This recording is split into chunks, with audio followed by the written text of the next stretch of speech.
সমন্বয়কদের মধ্যে নিজেদের মধ্যে মারামারি এবং ২১ জন হাসপাতালে ৩ জনের অবস্থা আশঙ্কাজনক।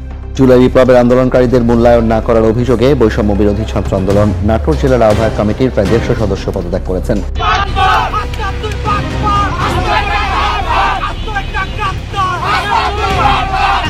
সাথে কথা বলতে চাই না, আর আমরা বলতেও চাই না।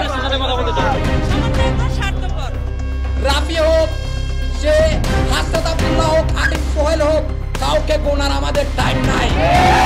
দল গঠনের আগেই কি ভেঙে পড়ছে সমন্বয়কদের রাজনৈতিক দল? চতুর্থবারের মতো নতুন দলের ঘোষণা আসলেও নেতৃত্ব দেবে কে?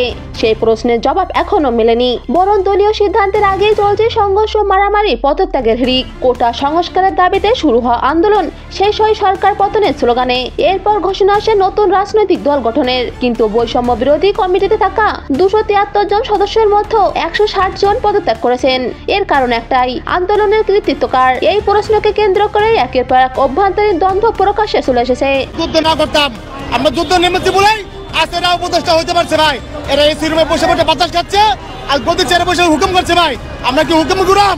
আমরা হুকুম গুলাম না।